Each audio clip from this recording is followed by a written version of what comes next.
Hello, friends. This is Dave Hurwitz, executive editor at ClassicsToday.com, here with the Haydn Symphony Crusade. And we're up to Symphony number 96, subtitled The Miracle. And actually, it is a miracle, but not for the reasons people say it's a miracle. The reasons people say it's a miracle is because supposedly the story goes at the first performance, a chandelier collapsed in the middle of the Hanover Square rooms and nobody died.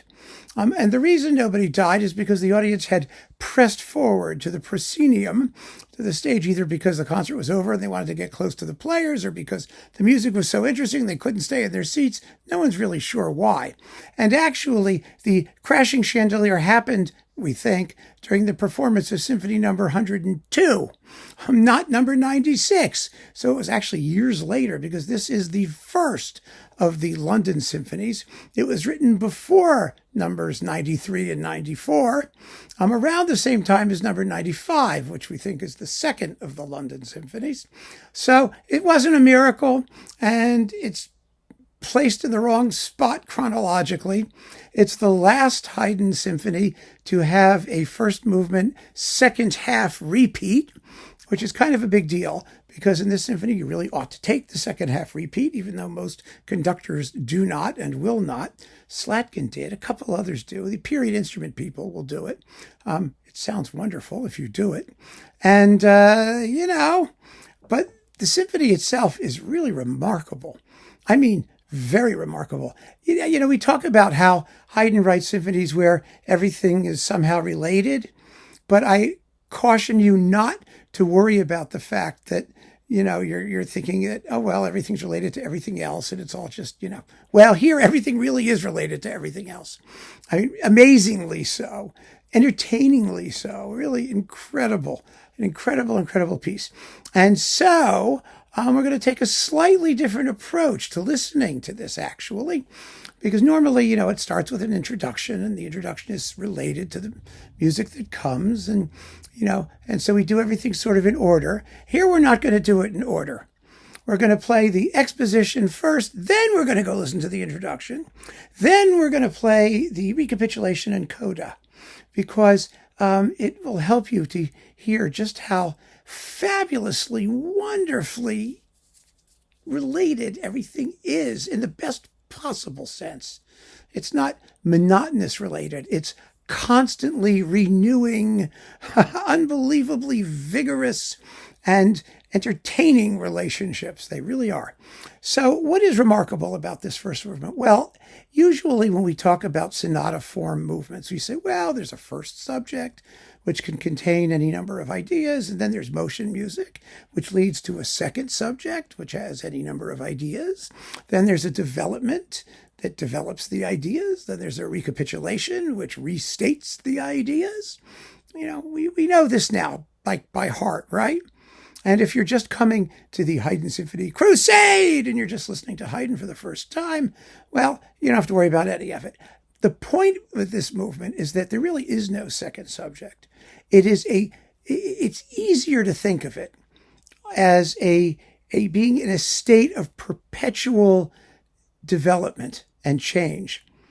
It really is, even up to the very last couple bars. It's phenomenal how much Haydn gets out of it. And all of the material for the movement is stated in like the first two bars of the Allegro part. And that's why I want to start there, because it has three main elements, the Allegro part. There is a descending scale in the bassoons that goes like that. It's just a descending scale, like that. And then it has a four-note motive, bum bum bum ba ba dum, like that, which happens on top of the descending scale, and the continuation of that four-note motive, yada da da da da da. It's a rising thing in two-note sniglets, and the important thing is that it's in two-note sniglets, yadum ba dum ba dum. That's all you need to know. After that, so you've got a four-note rhythm, bum bum bum bum. It's sort of like Beethoven's Fifth, right? Da da da da. It's similar to that.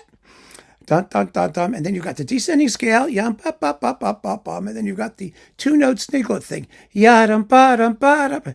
Everything in the symphony is going to arise from this simple opening. It really is. I'm not kidding. You'll hear how it works and what Haydn does with it. Oh, it's sort of amazing what he does with it. So I want to play you the exposition. Just keep in mind those elements as they are constantly recombined and juiced up, and it's really quite phenomenal. So here is the exposition.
Okay, you see what I mean? You don't really hear a pause and some second theme or anything. The music just keeps going. It's always churning along. And so now that we know that, we can go back to the introduction, because the introduction presents in a cloudy kind of form some of those elements. You will hear the descending scale. It creates the descending scale. It begins just with yum, bum, bum, one of these sort of arpeggios, and then it fills it in, ya, da, da, da, da, like that. And then it sort of proceeds a little bit. There's some lyrical doodad in the middle. And then as we get to the end, we get to the four-note bum, bum, bum, bum, bum, bum, bum, bum, like that, to the end of the introduction. So Haydn gives you the blurry outline of what's to come. You know who does something very similar? I mean, it sounds totally different, but it's a very similar concept. The introduction to the first movement of Brahms' First Symphony. Because that too contains the most important elements and ideas that are going to happen in the ensuing allegro, but in a cloudy form, in a way so that they haven't quite achieved their final shape. You just get this idea of something taking place and starting to take shape.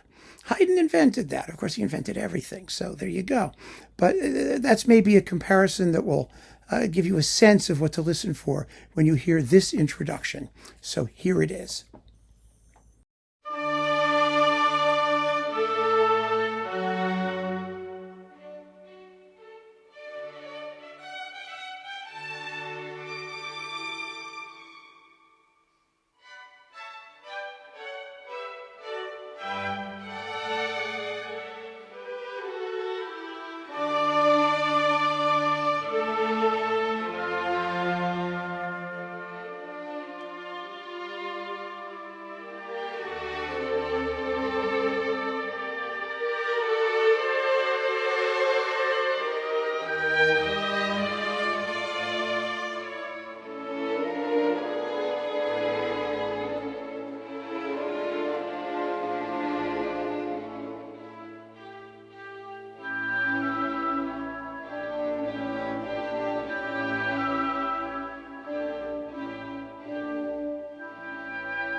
I love actually doing it in reverse order because it really does, I think, give you a sense of how these things are going to interrelate. So we've heard the exposition. Now you've heard the introduction.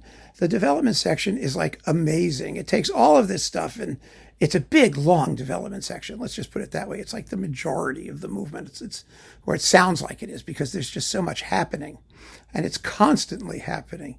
And at one point, Haydn returns to the opening complex. You call it not even a theme; it's a complex. And you think you're maybe at the recapitulation, but it's not. It goes off and develops more. And then the recapitulation happens, but because there's no real second subject, it just keeps developing. It just keeps going. And yes, you'll hear some things that you heard before in the exposition, but in a different context. And then we get to the coda, to the very end of the movement, where there's this wonderful militant fanfare. I mean, the movement has a lot of fanfare stuff. The Haydn rhythm, bump, ba-da-dum, bump, bump, bump, ba-da-dum, bump, bump. It's in there all over the place, in the whole symphony, actually. But you get to the coda, and you think you're reaching this sort of climax, and all of a sudden it explodes into a minor key. Not as explosive as it can be in this performance, which is Barry Wordsworth on Naxos. It's decent, but it could have more punch. Let's put it that way. I mean, some of the period instrument people really slam it home, and it's just amazing. It's a thrilling moment. It just plunges into the minor key, one of those sudden changes of mood that Haydn indulges in. It's actually a habit he learned from C.P.E. Bach, which is another topic entirely, but in case you're curious. Anyway, it plunges into the minor key. It's plunging into the minor key, and then all of a sudden it's gone. It's happy, and we come to the ending. And that's why it's fun to go back and hear it all again, because even at the very end, Haydn is constantly revealing new aspects. Because that minor key plunge, da-da-dum-bum-ba, da-da-da-da-da-da-da, that's the descending scale, which we heard chuggling along in the bassoon at the very beginning. I mean, it's a last developmental thing, but it's a big deal, and he saves it for the very, very end. It's exceptional. So let's hear the recapitulation and the coda, that thrilling coda that ends the movement. Here you go.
Wow, really something, huh? So that's the first movement. Now, the second movement is a simple ABA form.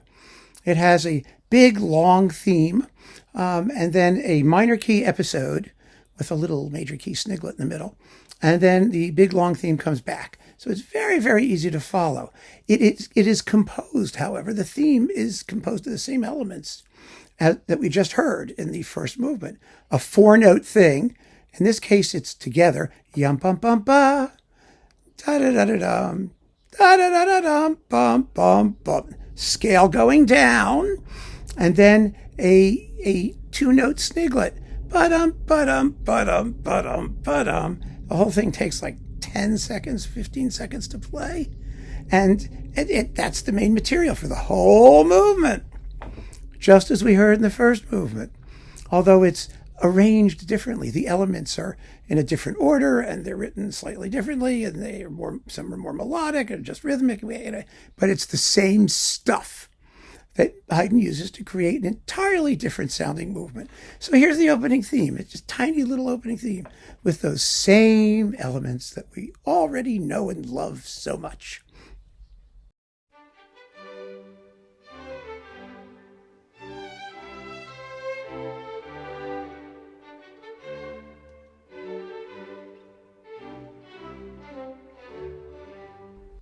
And because these are the same elements that we already know, the entire symphony has this developmental quality. Like we're hearing constantly new versions of familiar material. And it's like just, well, it makes me sweat. It's so thrilling. Anyway, so that's the opening theme. And that's really all you need to know about the slow movement. And you just listen to what Haydn does with all this stuff. The one thing you really should hear, though, because it's just unbelievably beautiful and cool, is the very end. There's a long coda. And the coda is actually a cadenza. Cadenza, is an improvised, fandango on the themes that we've heard so far. This is not improvised. This is written out. It's written for 2 solo violins and most of the woodwinds. And everybody else comes in eventually. But it really does sort of give you a sense of how Haydn is working with this material by constantly developing it and changing it. And he acknowledges this by giving all of these solo players a chance to have their turn doing something at the very end of the movement. I want to play you that. The final statement of the theme leading to the cadenza and the end of the movement. It's just a marvelous, marvelous passage. Here it is.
So that's the slow movement. Now, when we get to the minuet, well, what do you think we're going to hear in the minuet? Well, you're going to hear a pile of 2-note sniglets. Yada, yada, yada, yada, yada, yada, da, da, da, da, da, da. It has its own themes, too. Haydn doesn't limit himself just to 2-note sniglets or little, he does give each movement its own identity, its own thematic identity. However, he's building these themes. So yes, there is a separate theme, but it has the 2-note sniglets, and then, rather remarkably, we get a trio section, which I'll tell you about in a minute, which is also fascinating.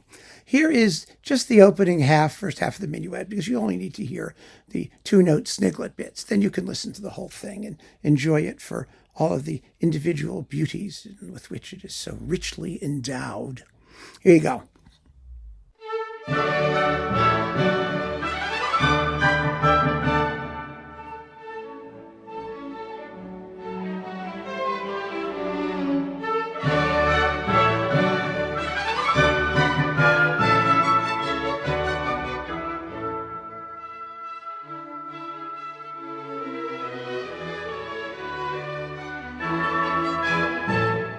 The trio section, or middle section, is an oboe solo with light accompaniment from the rest of the orchestra and a couple interjections from the rest of the orchestra. But it's basically a wonderful, wonderful oboe solo. Oboists must just have an orgasm when they get a chance to play this thing. It's just fabulous.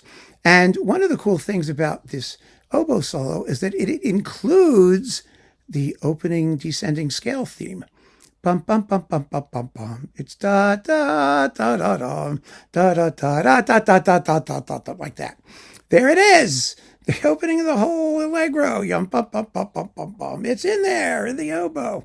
So and descending things. One of the things that happens in classical period music generally, actually, but when composers who know what they're doing in classical period music generally, is they can take something very simple like a scale or a rhythm, and by highlighting it in a certain way, it's common coin. It's the common language of music. But after that point, every time you hear it, it sounds like it's related to what's come before because it's been highlighted. Haydn was a master at doing that. Beethoven also did it phenomenally well. You just take a simple thing and you make it important.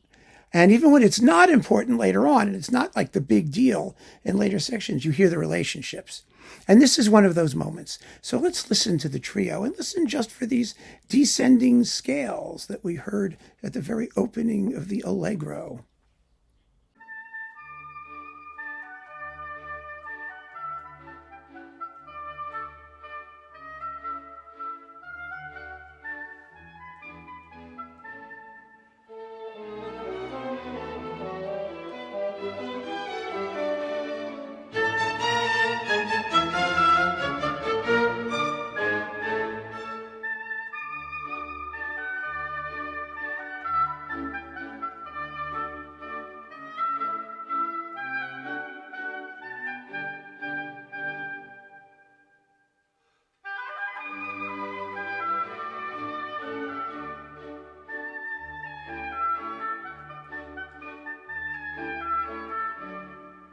And of course, it's just a delicious tune in its own right.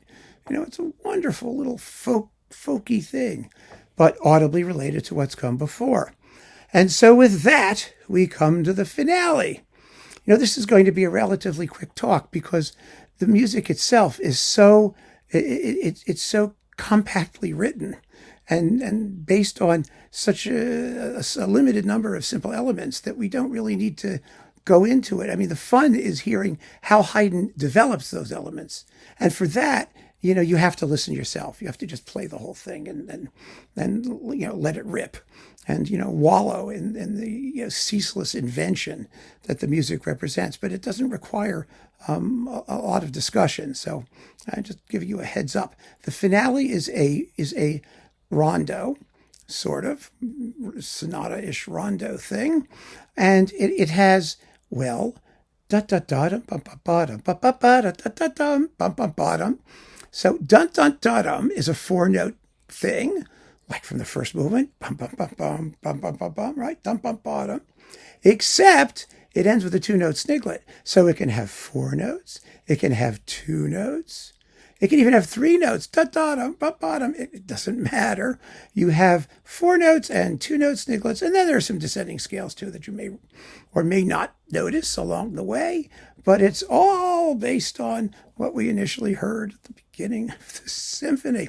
This particular finale is a little manic, I have to say, because it just obsesses with that dun dun dun bum bottom bottom bottom bottom bottom bottom. It does that to the point of distraction almost. But the thing that's so wonderful about Haydn is that when he does something that's like just unbelievably repetitious and obsessive, he always knows when to stop. I mean, he had the best timing of any composer who ever lived. I am serious about that. He just knew how long he could do something, when he needed to give you a break, when he needs to change up and create contrast. He's always on the ball when it comes to that. And he really is with this movement, because the whole point of it, the fun, the wit in this movement, is its obsessive insistence on this dun dun dun dun dun dun dun dun dun like this. And then when it breaks off and does other things, and when it comes back, when is it going to come back? I mean, it's a ceaseless joy to listen to. And I'm going to play you like the first minute and a half, 2 minutes of it, so you get a sense of the theme, and with all of the different little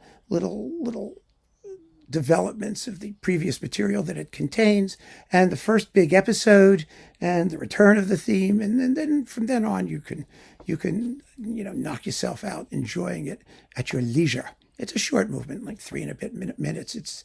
It's just phenomenal. It's fun. It's so much fun. It's so clever. I mean, I just listen to it and I'm like, oh God, if there only there could be like more. if more people understood it, if more people appreciated it, if more people got the kind of joy out of it that the music just seems to be handing us on a silver platter, you know? So here's the opening of the finale.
And that is the miracle. And a miracle it is, like I said, but not the way people thought it was. I hope you enjoyed this quick tour of Symphony No. 96. It really needs to be just savored whole. Because if any symphony that Haydn wrote could be considered to be a one single whole thing, this is the one. And now we're going to sort of have the rest of the London symphonies in the rough order in which they were actually written. And oh my goodness, how many have we done? 93, 94, 4 of them. Oh my God, 8 to go. Then we have 3 other miscellaneous items, A, B, and the Symphony Concertante. And we've done everything. I can't believe it. Anyway, keep on listening, friends. Thanks so much for joining me. Take care.